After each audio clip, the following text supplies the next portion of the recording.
Right, welcome to FastTrack FBA Journeys. This is a series of videos we are recording of interviews with people on their Amazon journeys. We're looking at people from different levels, whether they be starting today or whether they be selling £1 million. What we're really looking to do is to understand their why. Why did they get into their Amazon journeys? What are their goals? What do they hope to achieve from their Amazon business? And what's happened? How did they start? And what's happened today? And what we really want to do here is to share that information, that journey with you, but also as well, looking for those top tips, those little takeaways, those little golden nuggets, those gems, which are going to allow you to grow your business better, learning from the successes, but also the mistakes that we all make in life, and also learning about other people who have done exactly the same things that we've done, or maybe that we're about to go through. So lock yourself in and get ready, because today is going to be a fantastic day. Right, today we are joined by Carlton. Now, I have met Al in person, and I've actually been to an event where he was hosting and training, and I can say without a doubt that he is full of knowledge, experience, and wisdom in the Amazon world. I have learned a lot about the different systems he's outsourced and heard so much about it. And to be honest, I'm really pleased to have him today and have the opportunity to talk to him, because my God, there is so much information and knowledge just packed inside this man that literally, if I knew half of what he knew, I would be a millionaire. So I don't want to go too much, because Al obviously knows himself far better than I do. But let's pass it over to Al and just ask him, Al, can you introduce yourself and just tell us a little bit about who you are? Well, Tom, thanks for the introduction. I'm flattered. Yeah, so I'm Al. I've been selling on Amazon for 4 years. Before that, I was a software engineer. I got doing sort of financial systems, government systems, and in the end, the only way to get out of that was to go self-employed, because I was being way overpaid. So I started building websites. This is going back about 20 years ago. One of my early revenue streams was actually as an Amazon affiliate. And I've still made more money as an Amazon affiliate than I have as an Amazon seller. When I started, most of what I was doing was OA, because I don't particularly like shopping. So I started off doing OA and a little bit of RA just because I had to. My main passion is actually software development. I do that on the side as well, and I develop software to help my business. I've created multi-million-pound pieces of software in the past, which I've made other people millionaires by doing that. So it's about time I'm creating something for myself. That's really good to know. And I think, for me, it's, the fact that you've said you've made more money from Amazon affiliate than from Amazon is, and that's like what, 4 years ago, and and that time before that, that's incredible. And hey, you talked about the fact that you really enjoy the software engineering side. That's where you came from originally, and then you got out of it. But also, you still you're very hands-on. You're still involved in that. And we were just talking about the International Keeper Graphs. It's a Chrome extension that you've created, and that's really popular. Thousands of people are using that right now, and it does make a real difference for, especially if you're in the UK or European marketplaces, looking at those different selling in one marketplace, but also looking at all the other European ones. That extension alone is just so powerful to growing a business. So I think for me and anyone else watching this who uses that, thank you. Generally a great bit of kit, lovely Chrome extension, and it's free. We all love free, not costing us more. So thank you so much. And just what I'd like to do is just kind of get a real factual kind of feel for your business. Just, if anyone's watching, you've been on Amazon as an Amazon seller for 4 years. If you don't mind me asking, if we just say revenue wise, like last month, in your Amazon business, across all of them, whether it be UK, Germany, I don't know if you're doing foreign as well, roughly how much revenue are we talking about, top line revenue? Last month, it's actually not that much, relatively speaking. I'm actually winding down my Amazon side a bit. Okay. So I think last month probably did about 20 grand. Okay. Over the last 4 years, I think we've done it's just over 2 million now. Wow. Q4s are normally in the £250,000 mark. My aim is to move to the US either the end of this year or the beginning of next year. So I've got a warehouse here with stock in it. So I'm really just trying to sell it. And do you think you'll be taking on that Amazon selling over in the US, or are you going a different direction? I'll do a bit. Like I'll keep my UK accounts, and because at the moment I don't use prep centers. You talked a little bit about revenue. So you said 20K now, and if you don't mind me asking, what would you say would be like a benchline average that you were doing, during your like normal phase, just so I can kind of get a feel? Probably about 50 grand a month. Okay. That's sales, and obviously your profits a lot less. You got VAT, I got staff, and so it's not as good as it sounds. Yeah. Hey, we all see those, those images of the phone where it's like, yeah, I've done, 600,000, and you're like, yeah, but how much money have you actually made? Everyone's very happy to talk about revenue, but I understand this where it's profit. But don't worry, I'm not going to ask you how much profit you're making. So just as a kind of give us an idea, you're doing 20 grand at the moment. If you don't mind me asking, how many SKUs do you currently have? It's about 1,000. Oh wow, so quite a lot of SKUs. Most of it, a lot of it's crap, which isn't selling. So I'd rather not have that many. But I've got some lines which are really good, really profitable. I think two of my favourites at the moment. I bought the end of line from a major retailer that was closing, and I bought these for like £4.80 each, including VAT, and I'm selling them for like £27. Good man. And nice. I've got thousands. But they sell well. Well, the year round, but certainly at Christmas. So I expect I'll sell out this year. My God, It'd be sad when that one's gone. And I'm guessing just from the conversation that we're talking about, you're selling across Europe, but not in any other marketplace. Is that right? Yeah, I do invest in other businesses as well. So okay. Yeah, I'm actually doing a little challenge starting today. So I need to do 2 transfers where I'm loading 2 other sellers £3,000. Yep. And we're going to track who can make most money in 3 months. My God. You probably know them actually. Luke Filer and Emon. I'm not sure how to pronounce it. Yeah. So this conversation just came up randomly. We had the idea. So I'll do this 3-month loan. Whoever makes most profit, they're both going to pay it in full. Pay it back in full. There's no interest or anything like that. But whoever makes most profit in those 3 months, I'll lend them £5 grand for Q4, and again payable in 3 months. And I'm doing it all publicly, so just so I think it'd be a fun case study where we'll be able to see which were the most profitable. Because one tip I will say is with your SKUs, put information.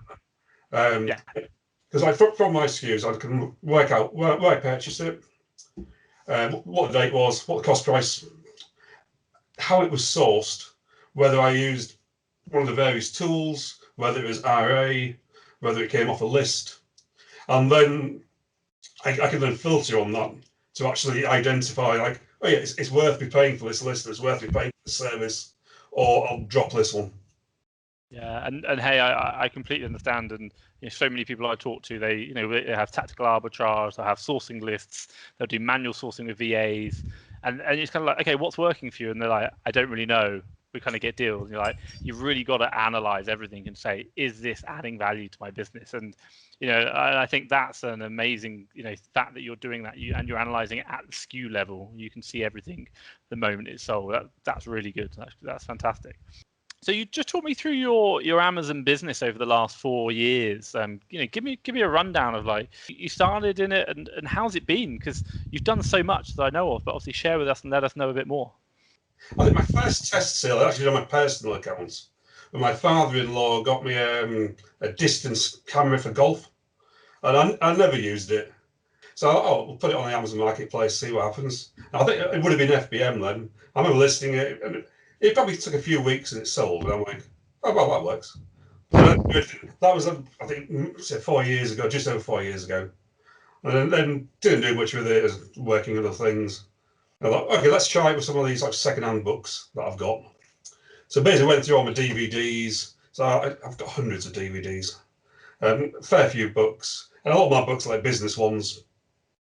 I think the first book I saw is Think and Grow Rich, or something. It was something like that. Oh no, it was the 7 Habits book. Highly Effective People. Yes, that's the one. I think that's I think that was my first ever proper sort of business sale. Back then, it was really easy to find things, and there wasn't as much competition. But I remember ordering these Millennium Falcons. I'm a bit of a Star Wars nut. Now, these Millennium Falcons are absolutely massive. I dread to think what the actual shipping fees were, but I think I was buying them for like 20 and selling them for 60 or something like that. But I remember going in Lagos to pick some up. I don't know, it's only £40 for 3 of them. Like, oh yeah, it's 3 for 2. I didn't even know. I'd already sourced it at full price. And like 3 for 2, it was like, wow. So yeah, I think that's when I really sort of got excited. But yeah, in hindsight, I could have bought so much more. Yeah, so started doing. I was doing all the packing in the kitchen, and got a very understanding wife. But initially, everything would come in and that would go straight out again. Then I got to the point where I didn't want to send it straight out, so I was storing it in a living room. And then one of my friends offered me a bit of space in his unit, so I started sort of getting deliveries there. And by this time, I started doing wholesale as well and some distributors. So I started getting things delivered on pallets. Yep. And this friend then actually built a mezzanine in his unit, which I could use. This would be going, that'd be probably in the first 6 months. And then the following year, it was like a case like, yeah, I should really get my own unit. So got a unit, it's like a 5-minute drive from my house, which is great. It's about 1,500 square feet. So it's got a warehouse part and a sort of office part. It's currently pretty full. Actually, we've employed a few different people to help packing and sort of packing and posting, I suppose. I employed a girl to do this, and she wanted to get more hours because I think she's only doing like 20 hours a week. But she wanted more hours. What we ended up doing then is basically we'd go to wholesalers together.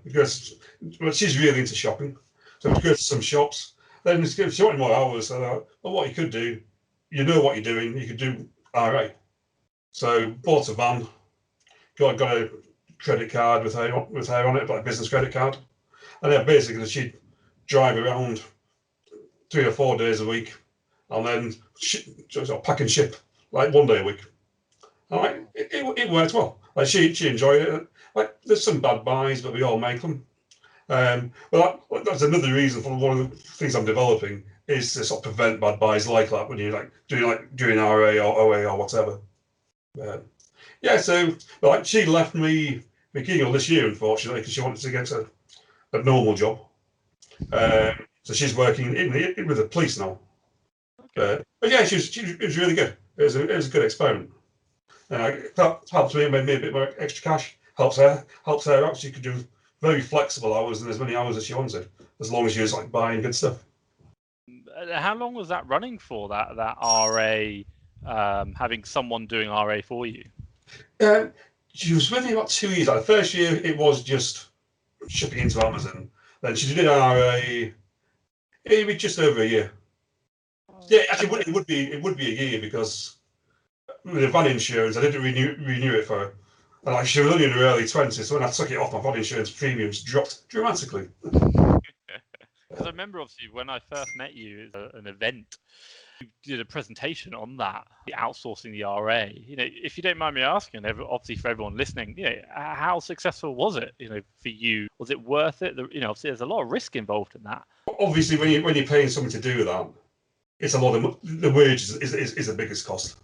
You've got to spend this much, but it's got to be profitable. Because it's very easy to spend any amount of money a week, but actually making profits on it, not so easy.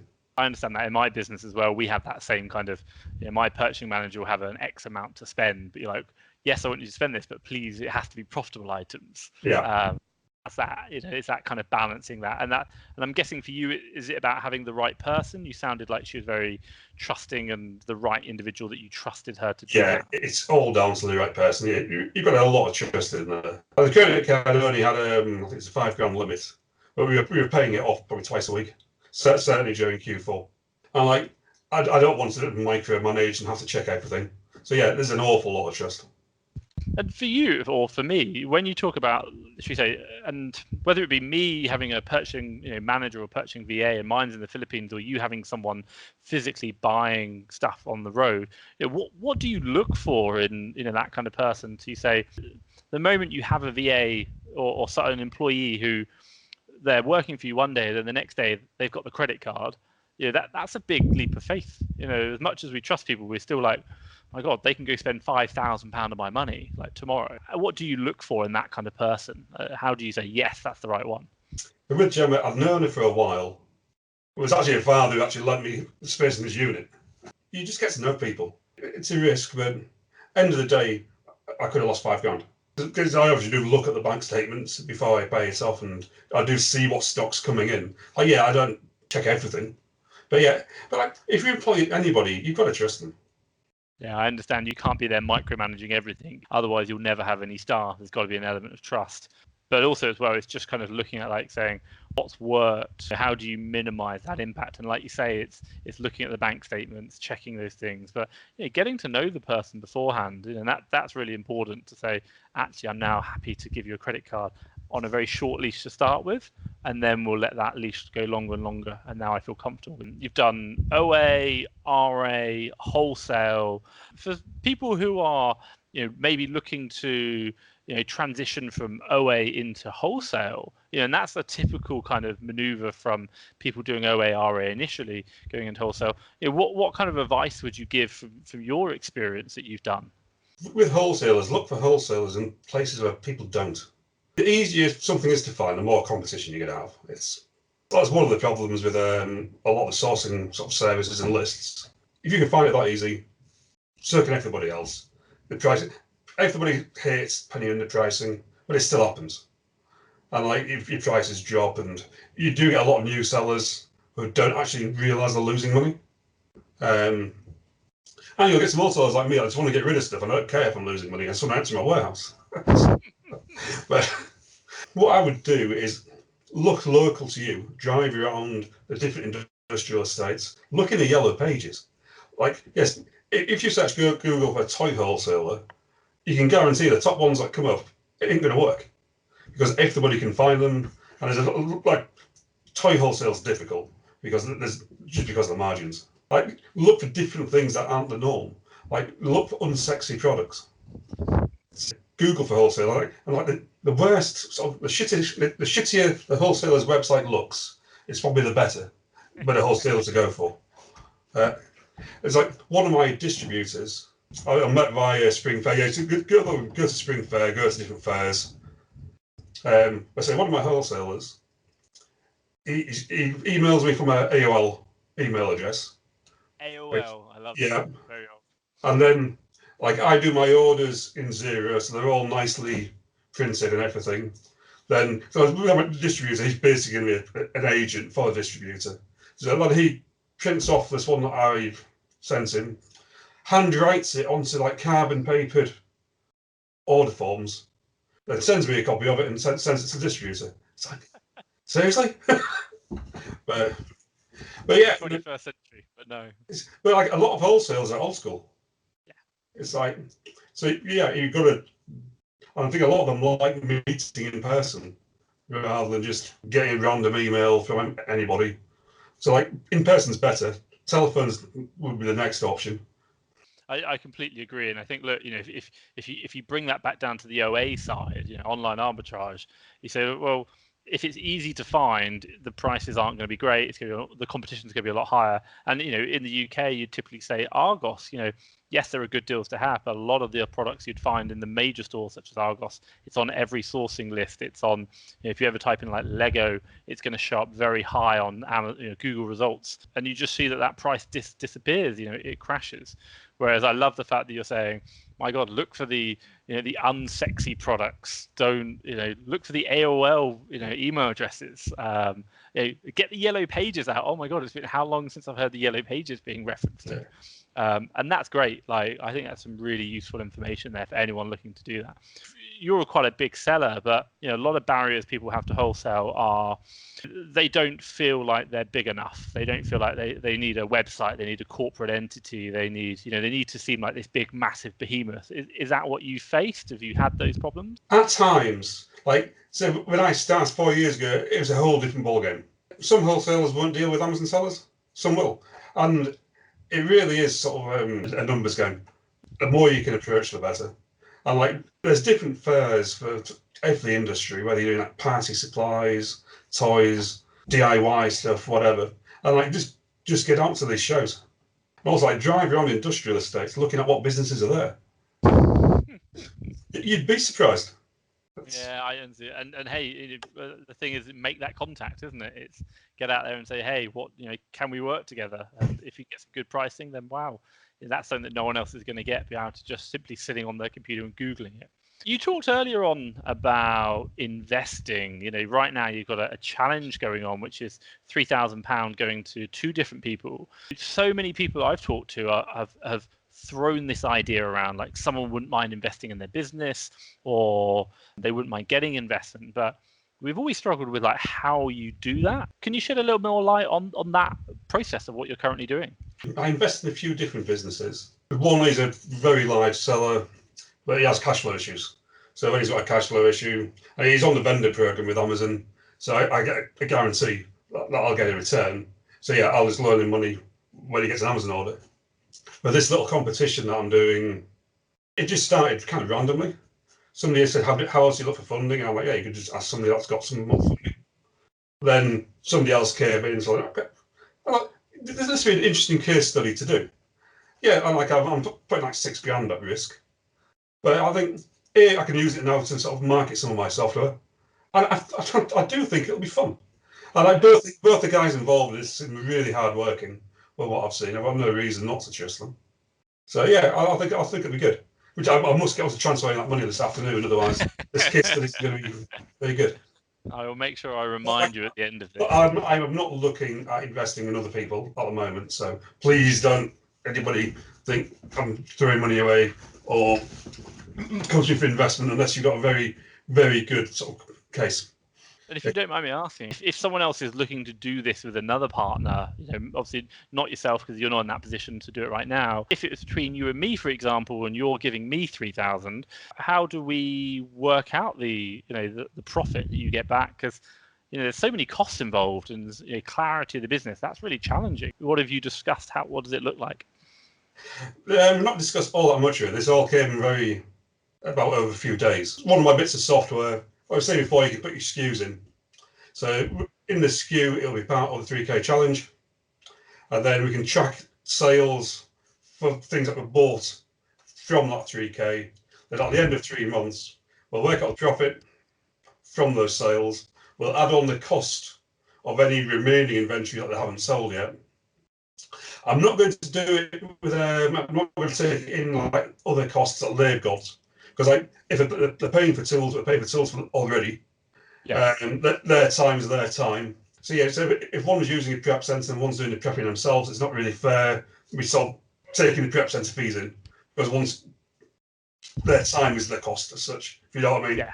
We'll take VAT into account, but yeah, it will purely be sales minus refunds plus whatever goods they've got left. Because 3 months isn't a long time.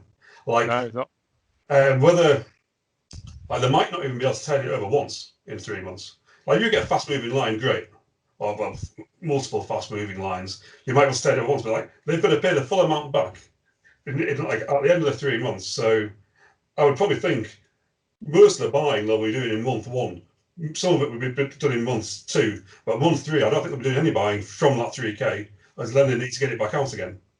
As much as we talk about big revenue numbers, profitability, the other side of it is that velocity of money, the turning of the money. And to say that in 3 months, the businesses you're investing in at the moment might only turn that money once. And that's really interesting. And I think a lot of people maybe don't understand that. Can I ask you in your business, how long, if you were to spend £100 today, how long would you envision you'd get that back again? Really depends. If I was doing RA, I'd expect that to be back in a couple of months. Okay. But like I quite often buy in bulk, and then that's why I've got a warehouse so I can drip feed it in. So like, some of my best sellers this Q4 were things I bought for last Q4. I would say like these 1,000+ units I've got. Yeah. So that money's not going to be returned. Well, sales aren't going to be complete. It'll be about 18 months before I've sold all of it. But the profit margin in that was huge. So I don't like with something like that. Normally, I'd expect it to be an RA thing rather than a wholesale thing. Yeah. But it's nice. I control the listing because I think there's one other seller for about 28 quid. I'm like 27, which I think is a sweet spot where it's good value and obviously good profit. But Good. Nobody's, well, as far as I know, nobody can come on it and start bringing the price down because I think I got the end of line. And hey, I think that's really good, and it's the fact that you're, a lot of this is about getting the right opportunities at the right time, being there, and that's constantly having your eye to the market, but also just understanding the marketplace. Kind of really get involved. You've been trading for a long time now. We touched upon toys and games. You touched upon if you're going to go do wholesale, don't go Google toy, like toys and games in Google and try and look for wholesale. It's not going to happen. A lot of people who I talk to, they're in toys and games because it's typically where they start. Yeah, I'm still massively in toys and games. What would be your advice to someone who's looking to get out of toys and games? What 3 categories would you be looking at, for them to say, look, try one of these 3 categories? I'd consider watches. If you've got the knowledge, which I haven't really. I collect watches, and lose watches. But I don't sell them. But like they're small, they're quite high value, so you got higher margins, and they're quite expensive. Well, they can be quite expensive, which will put other sellers off. So one of these companies I invest into, I won't say what they sell, but it's something like, seriously, you sell that much of that product? I obviously can't say what it is, but it's like, no. But it's like hundreds a month of this. Well, anyway, a product everybody all heard of, but you just wouldn't imagine it'd sell that much. Look at on Keeper. One thing I always do when I use lists is I might get a list with one thing on it. I'll look at what other things are, like either variants or similar things from that list, because everybody's, well, that list is going to be seen by multiple. So if I just give you an idea for something else, then you're not, hopefully you're not going to have the same competition. That's a really good tip. The fact that if you are on lead lists, when it's look for variations, look for bundle, and I'm guessing you're talking about bundles as well.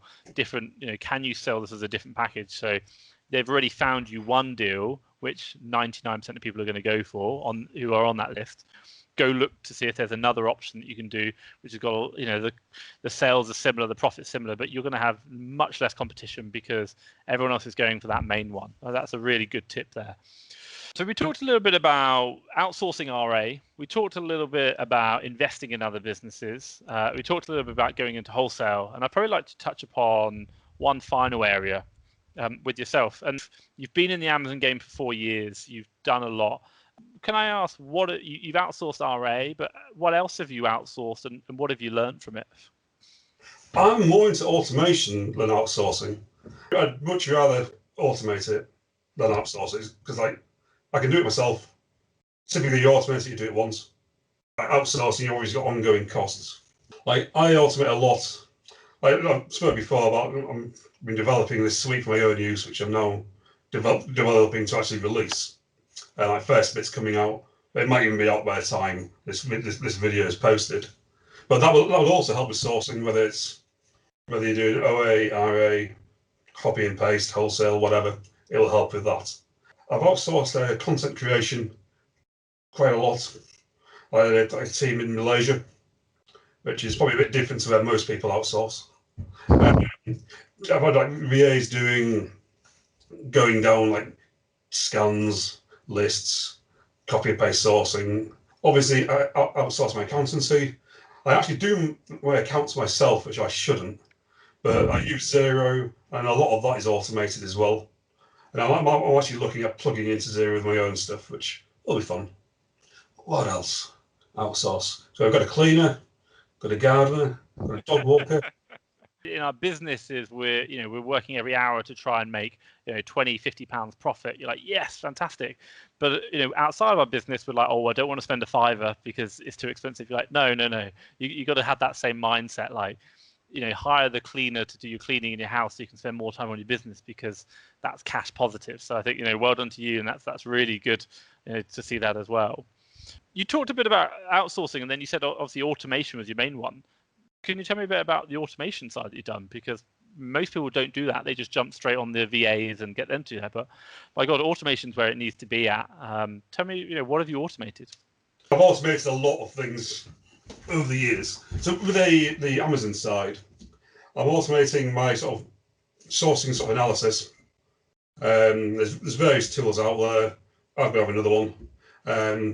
That's got a code name SAS at the moment, or SAS. I automate actually analysing my sales, analysing my inventory, so I can get alerts saying you need to be sending this in. You've got to do something about this because you're getting charged this much a month. A lot of people do. Well, it's very easy to miss storage fees of how much they actually hurt you.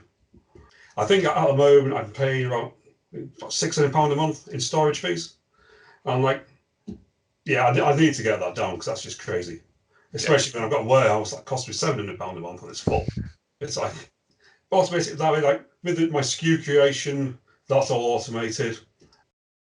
I like all it is simple Google Sheets with some like calculated columns which will then appends things together and whatnot. So you've got that, say the source, the sourcing method, cost, date, blah blah. And then software can then split that SKU and it'll let you sort of search and filter on specific things. You can see which RA trips were most successful, what was the exact. Because this is one another way where I could monitor the RA, where I could actually, from an RA trip, say this much was spent, this much has sold, and then you can do a rough check. So does that cost match with what's on the bank account statement? Yes, it does. Yeah, so that's that sort of stuff. And that's good. And I've seen you post online about your SKU creation, and hey, I sit there and go, there's so much data you can put in SKUs, but you literally just kind of took it to the next level. There was so much information put in your SKUs that you can then pull out again. And I thought that's fantastic. And and I'll put a comment in the post or the video to this a bit about your SKU creation, because it was literally next level. Like if people do that, they really start getting a real understanding of their business right from the moment they source through to the moment they make the money, and understand what works and what's not. I think I've been doing that now. I started doing it probably a couple of months in. So I've got some old stuff which is got the old SKU, and I'm like, what the hell's that? But I also have it all in a database as well, so it's not just a spreadsheet, so I can actually add more information against it. But when you've got like 5,000 products, having it in a SKU, it's much easier. And even just looking at orders on your phone, you can see roughly, like I do a little bit of FBM, which I don't particularly enjoy. Like Monday mornings is like my FBM day because I've got the weekend orders. But when you can see the SKU, I paid 50 quid for this, it only cost me 16. That's not as bad than knowing that I've got in to do the FBM bits. I only had 7 this morning. That's good. So thank you very much from me to you in sharing that. So much information there. One thing I haven't really asked you is, like, what is your goal with your Amazon business? You mentioned America, and you mentioned also winding down. What's the future hold for you? What's the goal that you want it to do? I'll probably become much more like Q4 focused. I'll keep saying if I see some good deals, I'll do it. But like my aim is keep my Amazon business ticking over, but move much more into the software side. I think to create sort of useful software to Amazon sellers, you've kind of got to be an Amazon seller. You've got to know what you're doing. I've been creating this for me. I won't say I know Amazon inside out, but I know what software would help, what tools I'd use, and yeah. And I think, yeah, because originally it was just going to be for me, but then other people will see it as like, oh, that's really useful. I'm like, thank you. And I think it just makes sense. Yeah. No, So completely. Yeah, because we've got the domain seller amp, which is trying to come up with a name, and good names are hard to come up with. So I honestly, I feel for you. I know. And what does the future hold for you? So, I mean, how long until have you got a date for America that you move? So I think it'll be early next year. So I managed to get actually nobody will see this. I managed to get a rolling lease on my unit, so which is fortunate because I only renewed it in May, but normally I have to sign up for like another 3 years, which I obviously didn't want to do. I can explain the situation, and they've been really good with it. Fantastic. And you're obviously you mentioned you've got some software coming up, or maybe it might be released by this is actually out. Do you just want to tell us a little bit about that? What is it going to be, or what is it going to do? Just for anyone watching. The overall suite is called SellerAmp, and it's got 4 parts. You've got your profit calculator, your inventory sort of management, your sort of sales analysis, and the financial analysis. The first part's going to be a profit calculator, where there's multiple versions of this. There's a web version, so you'll go on the website, enter your details, it'll show you various keeper bits, various profit analysis, return on investment, all your tax settings and things like that. Then there's an iOS and an Android app where you can when you're doing RA, you can scan barcodes and it will tell you that information. There's also a Chrome extension, which, if you're on what makes it different to a lot of the other Chrome extensions, well, all the other Chrome extensions, as far as I'm aware, is it actually works on other websites. So if you say you're on eBay, you scan the product, you select a product title. Like the dog's just joined me. You select a product title, click SAS, this product title. It will then search Amazon for you. This is a little window that's docked, either docked on the side of the screen or floating. I'll show you what Amazon products there are. You can click on those, and again, it shows you what you set is you set what return on investment you're looking for, what profit you're looking for, and it'll tell you what the max cost is. So instead of having to enter the cost to see what happens, it'll come up saying, you want to make 30%, you want to make £3, your max cost is £5. So if you're in like Tesco scanning, it'll do that on your phone, or if you're like doing copy and paste sourcing on eBay or wherever, it will do it inside the Chrome browser. And is that say for example, if it was on Argos, would that go to the Amazon website, or would that do that on the Argos website? On the Argos website. That's something that no one else does. That's a very unique feature that it would only be unique to your software, along with the mobile application and everything, and the iOS application that you got on that as well. Yeah. That's really good. And then obviously you mentioned you've got inventory, sales analysis, and the profit and loss as well in that package. Yeah, they're coming later on. Like, I've been using the inventory and sales analysis now myself for years, but it needs polishing and tidying before I can release it. And also with that, there's server costs, because you're looking at a lot of data that you're storing. Because at the moment, it's all cloud-based. So I can add servers to it on the fly as I needed. But what I'd like to do is get a bit of money coming in from SaaS. Then I can reinvest that into actual developing or polishing the rest of it. But one of the nice things with me is with the development of this, I've probably done about 99% of it on my own. Yeah. So if changes are needed, I can actually get the changes in pretty quickly, even though it's taken me about 2 years to get this far. I've a few Q4 distractions. Obviously, that'll change in the future, and that's the end of this year. No, that sounds really good and really promising. Like, so much coming up, and hey, I completely understand you when you say you're an Amazon seller yourself, and you are selling, you're making this software for Amazon sellers. Like, you understand what they need. You do this day in and day out, and you've done it for years. And you've had this software which has been running for 4 years for your business, and now it's about making it available to everyone else. It's not as simple as it sounds. I know that. Like, I have my own software, and it's like, God help me if I ever tried selling this.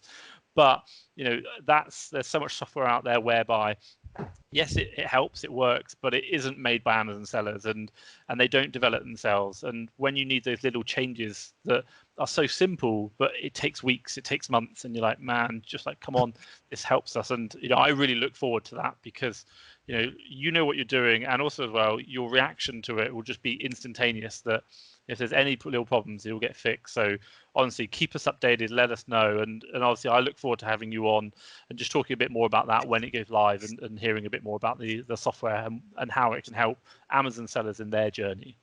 Yeah, because with software development, it's expensive. And I'm fortunate where my expense, it's my time rather than me having to put, because if I'd actually paid for this to get developed, I'd be well into six figures by now. I want to release it, really good value, because I don't have to make a load of money to pay for the developers. What I'm trying to do is do a free version as well for people that are just starting out. Because when you're just starting out, it's like there's lots of good tools and services out there, but they're expensive. They add up. Yeah, they're worth the money, but when you're starting out, it's a big expense. So I'm hoping I can solve that problem. No, I completely agree. Right, so let me today it's been a real pleasure talking to you, Al, and I just want to kind of go back through some tips that I've picked up from you over your business that you've learned over the 4 years you've been doing your Amazon selling, and really share that with anyone who's watching today. And also, though, if I miss anything out, let me know at the end. So we started off and we talked a bit about outsourcing. Now, your advice on outsourcing was get to know the person, really understand them on a personal level. That takes time, and once you get to know them, then you can. And we talk about Gemma here, where you outsourced your whole RA operation. You bought her a van, you gave her a credit card, £5,000 limit, which was fantastic. But once you do outsources, keep them on a short leash, and then slowly give them that kind of extended leash, and you say allow them more and more freedom. And that proved really profitable for you, which was really good. But again, we have to take risks in life. So, really nice to hear that. You talked about wholesalers and people starting out on wholesale. And the advice I love for you that you fed back was the harder it is to find, the better. Like if you can find it on Amazon, type in wholesaler toys on Google, don't bother. It's not going to work. So you told us, get the yellow pages out. Oh my God, I've not heard that in years. Get the yellow pages out. Drive around your local area, look for unsexy products. The worse the website, the better it will be. Look for people with AOL email addresses. That was fantastic. I've not heard of AOL in a very long time. Get to meet them in person. And again, it's a numbers game. Some people won't sell to Amazon sellers, but you got to keep trying. So get to know them in person, pick up the phone. If not, then email. But email should be the last one. You want to make it personal. You also talked about investing in businesses, which I really liked as well. You said at the moment you're not going to be throwing any more money at anyone else, but it was really nice to see you putting the money out there, monitoring how long. It's a 3-month trial. You're encoding the information in the Skews, and then after those 3 months, you're going to have a look back and say where the profits come from, adjusting for remaining stock and their costs, and then from there you can actually get a feel for how much profit is shared. And I thought that was a lovely tip, and it'd be really nice for me to probably write an article, or actually to share a link to an article that you write about this whole journey that you're going through now about investing in another business. You also talked about automation and outsourcing, and I didn't go into it too much, but it sounds like you prefer to automate over outsourcing, but you will outsource where necessary. And a couple of things you look at are SKU creation, and again, the information you include in your SKUs, like when you bought it, how you bought it, was it RA, OA, wholesale, what tool you used, what list it was from, when did you buy it, what store. There's so much data you encode in that SKU that you have a full understanding of your business or every product you sold. From the moment you sell it, you know everything about it just by looking at that information in the SKU. And that's super powerful. And I'd share that with anyone, top tip. You've also automated your sourcing analysis, your inventory analysis, looking at inventory fees or storage fees. And you said that's something that we really miss out on. So really looking at those inventory fees is fantastic. So much information to take from that. And you said also about if you had to leave toys and games, because so many people stick in it, you said have a look at watches. And you said look at watches because they're small, light, high value. And hey, I think whether it be watches or it be something else, that model of small, light, high value, and some people might be put off because of the value. But again, looking at the keeper sales and just making sure it sells, That's really That's what important. you want things that will put people off, but you've got less competition. I completely agree. And the final one, which I've just seen down here on the bottom of my list, is if you're on a sourcing list, look at the product they're providing you and see if you can find another variation of that. So if it's a bundle of 2, see if you can find a bundle of 4 or a bundle of 8, whereby the sales are similar, but because everyone on the sourcing list is going to go for the bundle of 2, your bundle of 4 won't have as much competition, so your price will remain a lot more steady and you'll have a much more profit from it, which is, I think, is a really good top tip for anyone on the sourcing lists. Is there anything maybe that I missed or anything that you would really highlight from those top tips that we shared today? The one thing I'll add to that is make a UPS man your friend. I've had it before where we weren't quite ready with a shipment. And he's like, okay, I'll go and do my other ones and I'll come back for you. And like, if you only had a business relationship, they wouldn't do that. It's how you treat people. It comes back. So yeah, make the UPS driver your friend. Yeah, I completely agree with that. That's fantastic. Right. So thank you so much for your time, Al. I think, look, from us, if anyone wanted to get in contact with you, whether it be learning about the software, maybe learning about how you're doing your investing, or even just kind of touching base about your 4 years of Amazon knowledge, what's the best way that they can do that? Right, I've got a number of groups. The Seller Ramp group is going to be dedicated to the Seller Ramp software. I've got a group called Self-Made Minds, where I used to run a blog years and years ago called Self-Made Minds, where we shared various business stories of things that we've done. It's a small group, but there's some big affiliates in there, other sellers. There's lots of different business models. It's not Amazon related. There'll be Amazon posted in there every now and again, but that's more about business entrepreneurship. Facebook group Seller Tools Reviews, that's more for impartial advice, talking about the different tools and different services that are out there. So yeah, so if you want to talk general Amazon, it'd be Seller Tools Reviews. If you want to talk business, it'd be Self-Made Minds. And if you want to talk about my software, then it's Seller Ramp. I'm guessing they'll all come up if you search for them.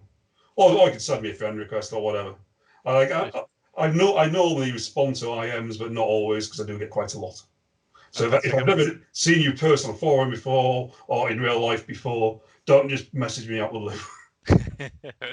You'd be surprised. Definitely. Oh, I know. And hey, I'll put a link to your groups in the YouTube video in the notes. So obviously keep an eye out for that.